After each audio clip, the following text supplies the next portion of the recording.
in the last week, he hasn't been having the best performances. So people are like, is he really a hold? Should I pick him up?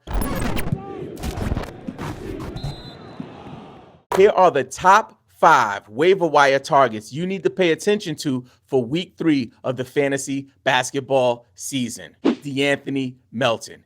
DeAnthony Melton is only rostered in 15.5% of ESPN leagues. It's a different story on Yahoo, where he's rostered in over 65% of leagues. Over the last 7 days, he's averaged 25.7 minutes per game. Yes. 8 points per game. Maybe. 3 rebounds a game. Yuck. 5.7 assists a game. Not bad. 1.3 steals. That's okay. And 0.3 blocks. That's not so hot. So what do we say? Listen, at first, DeAnthony Melton reported that he didn't even believe that the James Harden trade was real news, right? So most people in the fantasy industry believe DeAnthony Melton is going to benefit from James Harden's departure. I agree. However, in the last week, he hasn't been having the best performances. So people are like, is he really a hold? Should I pick him up? This week is going to be super stacked in terms of busy games. So it's going to be a little difficult to stream. So if you have him on your roster, this is a great opportunity to kind of let him breathe a little bit to see if he can bring back the value that you expected. Because this is one thing I know for sure. DeAnthony Melton, over the years, when he gets the playing time, he produces. Him averaging 25.7 minutes per game is a big deal. So with James Harden departing, that could go up to maybe 27, 28. Sky's the limit. So I would hold on to DeAnthony Melton. Next up, we got Josh Richardson, who just returned back to the Miami Heat. He's rostered in just 2.1% of ESPN leagues. What are we doing with our life, people? Like, pick the man up, test him out this week. In Yahoo, it ain't much difference. 8% of leagues in Yahoo have Richardson on their team. Over the last 7 days, check this out. Your man has averaged 26.3 minutes, In the last 7 days, he's averaged 26.3 minutes per game. Minutes per game. He's on the floor. He's getting the playing time. His stats, it's not really sexy, right? So he's only averaged in the last 7 days 6.7 points, 3 rebounds, 3.3 assists, and his defensive stats aren't even worth mentioning. But that's not what we're focused on right here. What we're focused on is the fact that the man is actually getting on the floor for almost 30 minutes a game. You like 26.3. With that being said, this week, I would pick him up and see how it plays out. I would go ahead and grab Josh Richardson. From the Atlanta Hawks, DeAndre Hunter.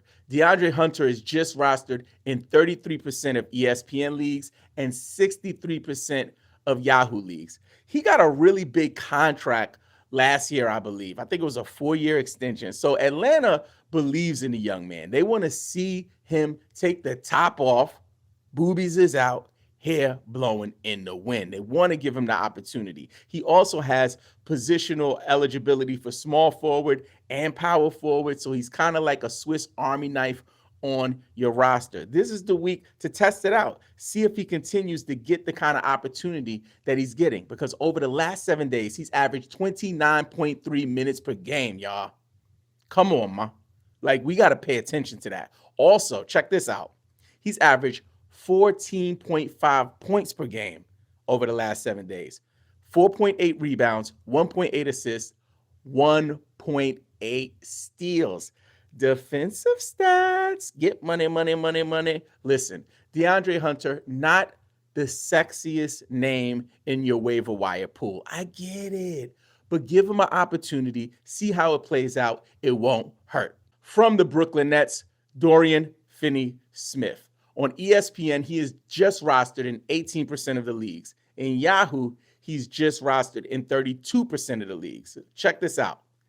In the last 7 days, you're going to bug out. Your man is averaging 32.8 minutes per game. In the last 7 days, he's averaging 32.8. 32.8 minutes a game. That's wow opportunity.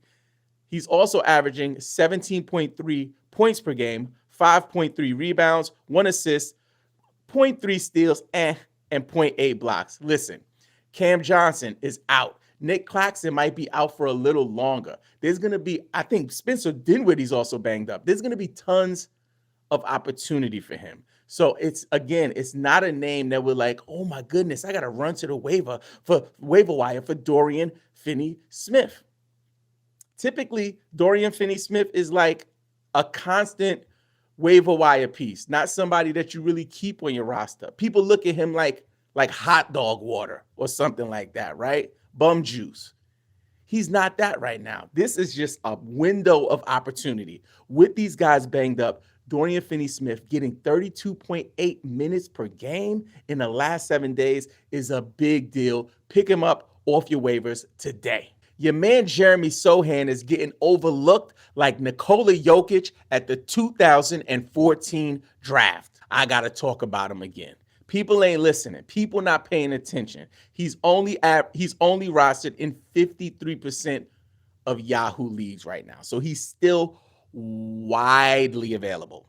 He is still widely available on ESPN, on Yahoo, on Sleeper, all over the place. Listen, I understand that some people have a fear that he might lose his starting point guard position to Trey Jones. I get that.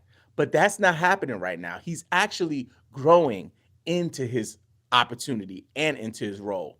Over the last 7 days, he's averaged 26 minutes per game, 7.3 points. Check this out. 5.3 rebounds, 5.7 assists. You see the trend here, right? He's also averaged about 0.3 steals and a half a block. So what people are not talking about when it comes to Jeremy Soan and how he can possibly be the league winner for your fantasy basketball team is the Wemby factor. Him being on the squad with, a player like Wemby is just going to boost his value the further down the line they get. They're still trying to develop that chemistry. They're still trying to gel. We're only a couple of weeks into the season, and now we're starting to see some of those small breakthroughs. For example, on November 2nd versus Phoenix, check out this stat line. Sohan had 26 minutes, 14 points, 5 rebounds, and 9 assists. He is moving in the right direction. So I understand the way the waiver wire works. If you're streaming your worst 2 players and maybe Jeremy Sohan is one of those players, I get it. But we need to start reimagining what his potential can be for fantasy basketball. So I am on the hilltop telling people to be patient with Jeremy Sohan because it could impact your team long-term for the rest of the season.